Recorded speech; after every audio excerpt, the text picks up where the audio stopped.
Graça e paz, irmãos. Muito feliz de estar aqui de novo com os irmãos.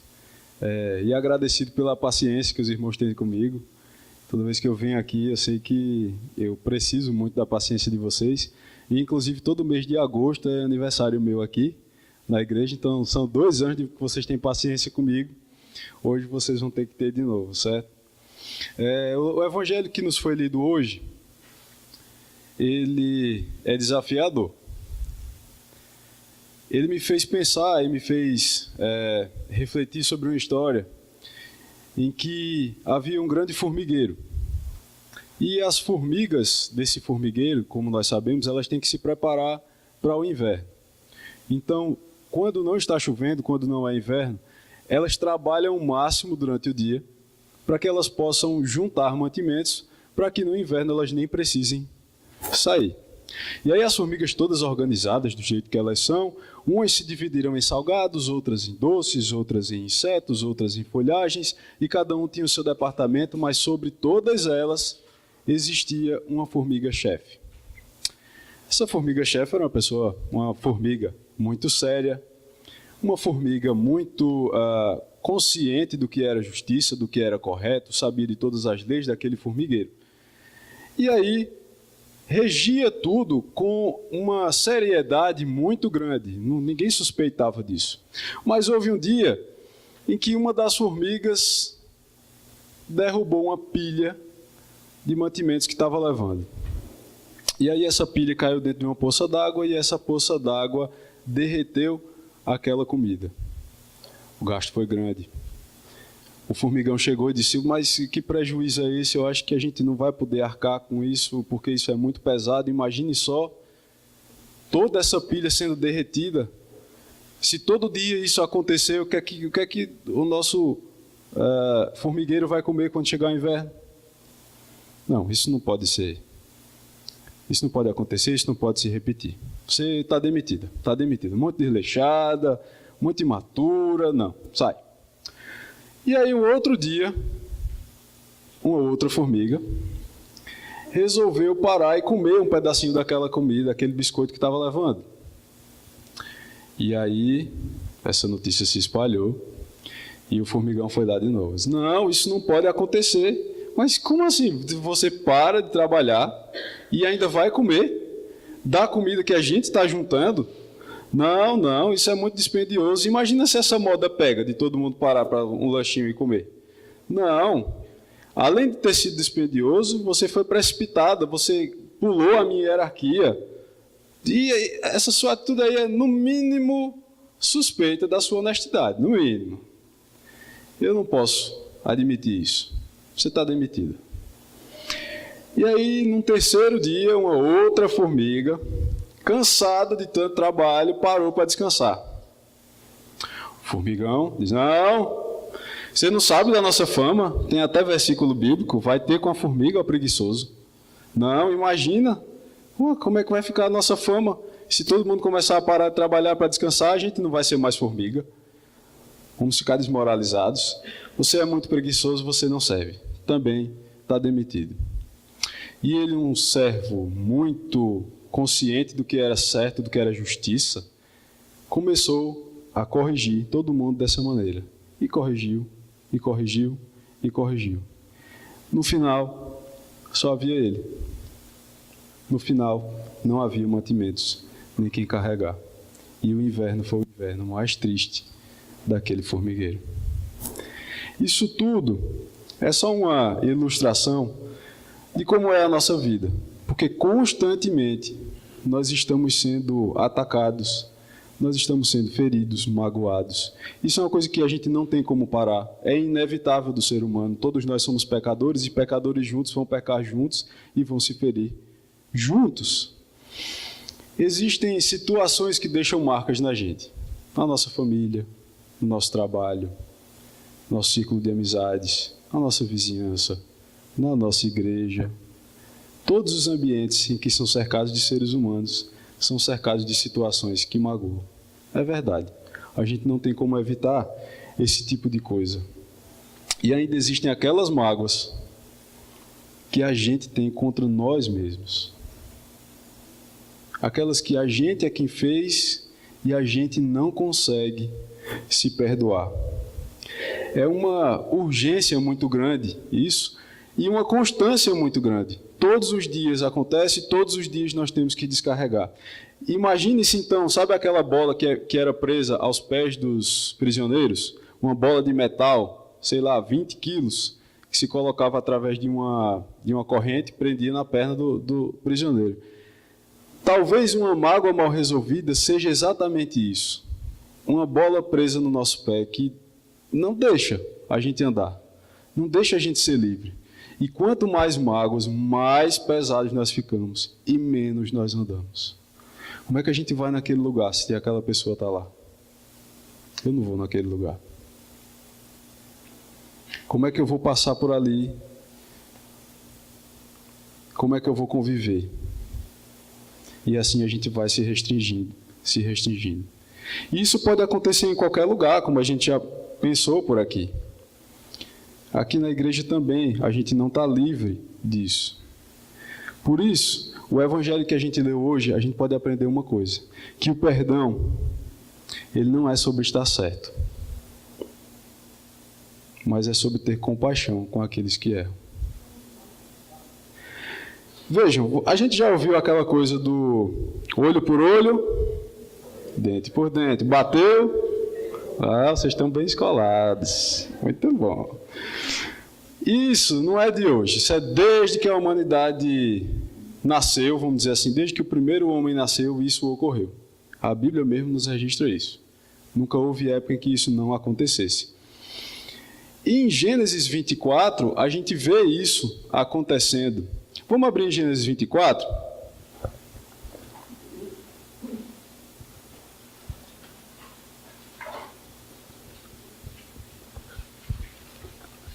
Aliás, Gênesis 6, 24.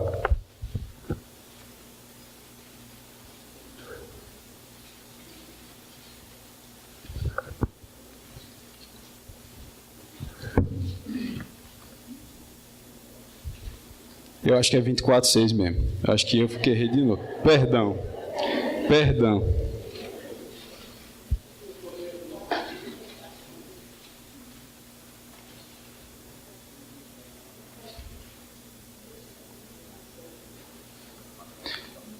Não é isso também. Viu que vocês têm que ter paciência comigo? Viu? Perdão mais uma vez. Eu vou citar de cabeça. É a maldição de Lameque. Depois que o primeiro homicídio lhe acontece, vem Lameque e faz um segundo homicídio. E aí é jogada uma maldição nele, dizendo que a cada vez que alguém cometer esse mesmo tipo de pecado de assassinato, a pessoa tem que ser amaldiçoada 70 vezes. 70 vezes. Veja que naquele períodozinho de Abraão, ali, no iniciozinho da humanidade, essa coisa do bateu, levou e olho por dentro nasceu naturalmente do coração do homem. E aí vem Cristo pregando perdão. Se a gente voltar um pouquinho às páginas desse evangelho que a gente leu agora, a gente vai ver que Cristo falou parábolas sobre perdão.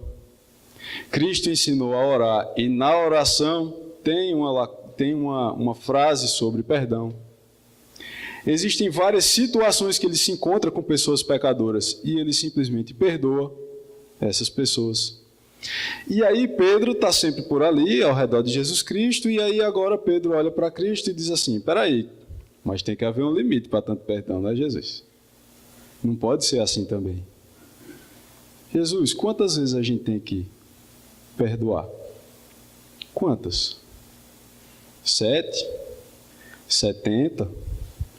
Jesus diz, não, 70 vezes 7.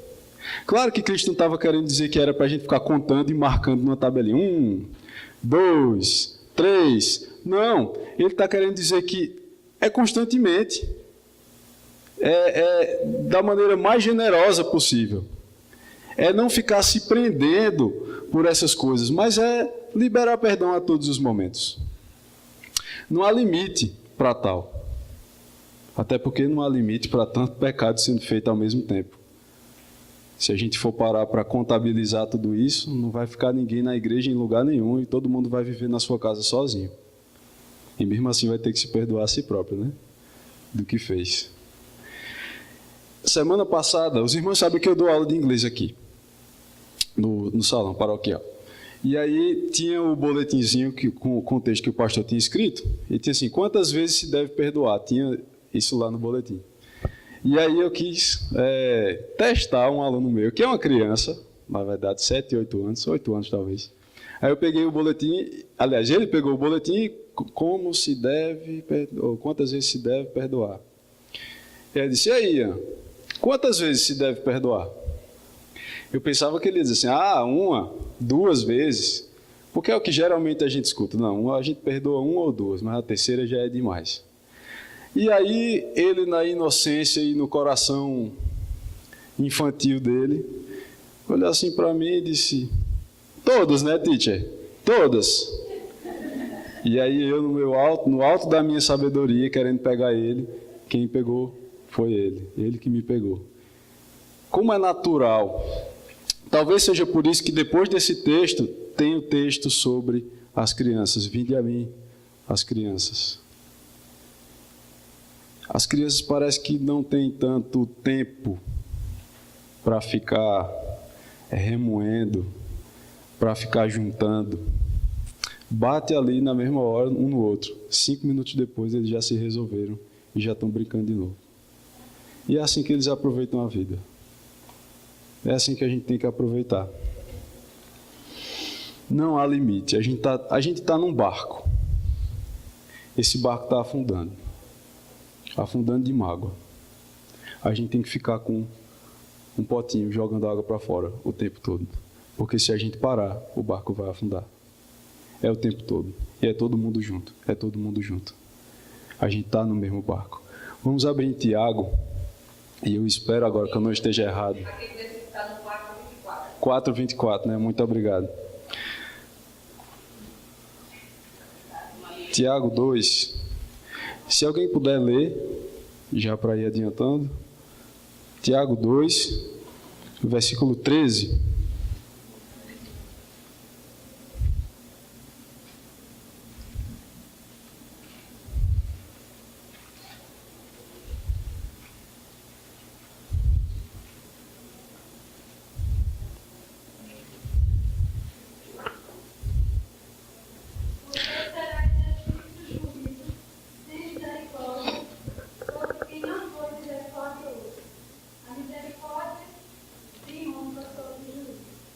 Isso. Tiago, aquele autor inspirado que está falando sobre língua, sobre convivência, ele diz, porque o juízo é sem misericórdia para com aquele que não usou de misericórdia. Quanto mais justiceiro nós formos com o nosso irmão, nós vamos receber isso de volta. Vai ser uma coisa natural. Quem não perdoa não será perdoado. E eu não sei se a gente tem refletido bastante sobre isso, mas isso mexe tanto com a gente que até na hora da gente se julgar, a gente não vai se perdoar por isso. Conseguem entender a ligação? De que eu julgo tanto, eu sou tão justiceiro com os outros, que quando chegar a minha vez de ser julgado, nem eu mesmo estou acostumado a perdoar. Então eu também não me perdoo. Eu não consigo, eu remuo aquilo, eu fico com aquilo ruminando na cabeça o tempo todo. Mas esse mesmo versículo diz, a misericórdia triunfa sobre o juízo. Foi assim que aconteceu conosco. É esse o lembrete que tem no nosso culto. Graças a Deus que a gente tem uma liturgia muito bem feita e muito bem seguida. Vocês já pensaram no passo a passo da nossa liturgia? Por que é que a gente tem esse momento da comunhão antes da ceia? Porque o Senhor diz que se a gente trouxer uma oferta a Deus, mas a gente tiver brigado ao irmão, a gente não coloca a oferta, mas vai falar com o irmão, resolver a nossa questão de diferença com ele e depois a gente entrega a oferta. Deus está muito mais interessado no nosso perdão enquanto irmãos do que em ofertas. Difícil ouvir isso numa época que a gente vê até a igreja querendo tanto dinheiro, né? Mas essa é a mensagem de Cristo. E ela é atemporal, ela não é só para aquela época deles, é para a época da gente também. Irmãos, vamos todos juntos tirar essa água do nosso barco, limpar esses nossos corações, para que a gente consiga viver melhor a todos os instantes, a toda hora. E eu estou dizendo isso, eu não sou o especialista do perdão. Eu não sou nada. O pastor mesmo sabe das minhas confissões, os filhos do pastor já ouviram as confissões também, de que foram tantas coisas que eu ainda me sinto muito pesado. Mas eu preciso. Porque senão eu não vou conseguir continuar. Eu preciso limpar esse barco daqui também. Depois, Cristo foi com essa parábola que diz agora uma razão de perdoar. A gente viu uma frequência de perdoar, agora uma razão para tal. Eu queria que alguém lesse só o trechinho da parábola, acho que é verso 23 do Evangelho de Mateus, no capítulo 18.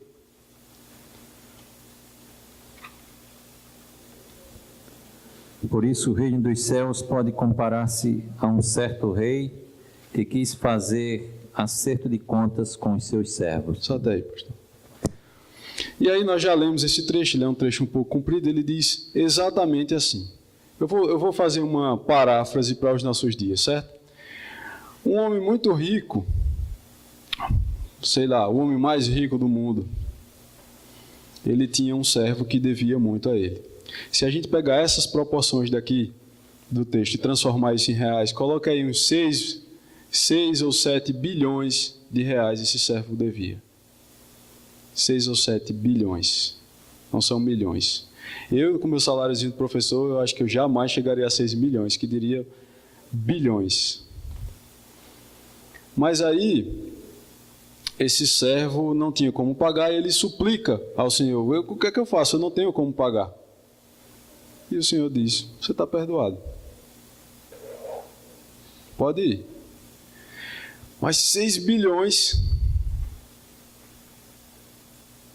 E aí ele sai com o coração transbordante de alegria, com essa bênção, com esse perdão. E aí ele encontra o servo dele.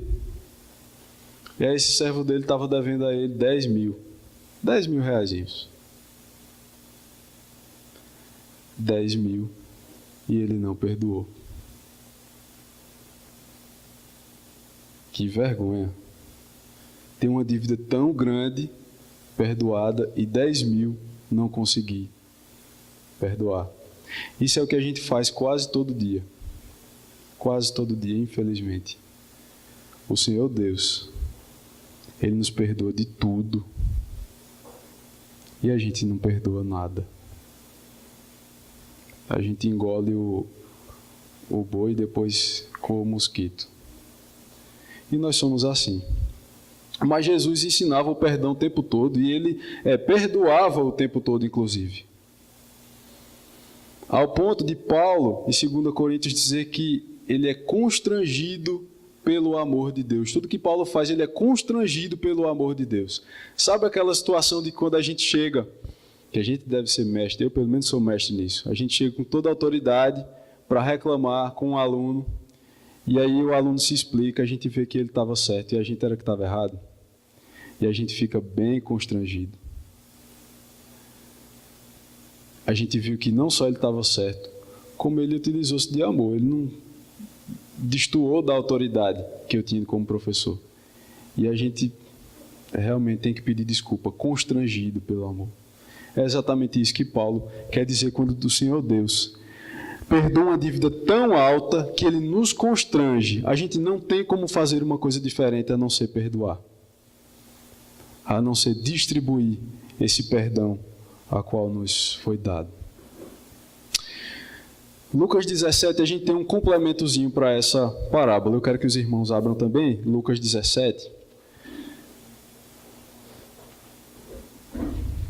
Lucas 17, 10. É o mesmo trecho que foi ensinado em Mateus, que a gente viu, só que com um acréscimozinho a mais, certo? Então ele diz quantas vezes se deve perdoar um irmão. E aí no final, ele diz: assim também vós, depois de haverdes feito quanto vos foi ordenado, dizeis: somos servos inúteis, porque fizemos apenas o que devíamos fazer. Ou seja, se a gente conseguir perdoar nesse tanto que Cristo perdoou-nos, ou que Deus nos perdoou através de Cristo, mesmo assim, nós não somos merecedores de louvor.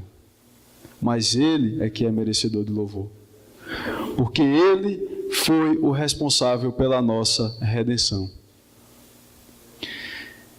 Deus, Ele era o principal ofendido. Ele criou tudo que há na terra. E por último ele coloca o homem para tomar conta de tudo isso e se beneficiar de tudo isso. E degustar todas essas coisas. E depois esse homem decide viver sem Deus. Isso é muita ingratidão. Isso é uma ofensa. E a gente continua vivendo há milhares de anos dessa maneira. E Deus sabia que isso iria acontecer.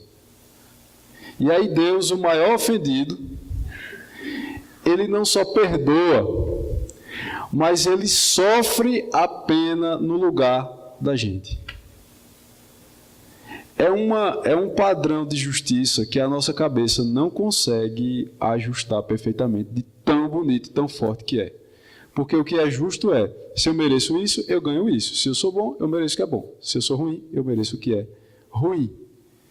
Mas e se eu sou ruim e o meu ofendido me perdoa e ainda sofre a penalidade, ainda paga a minha fiança?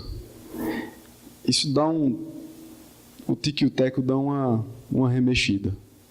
Isso é tão profundo. Isso é tão complexo.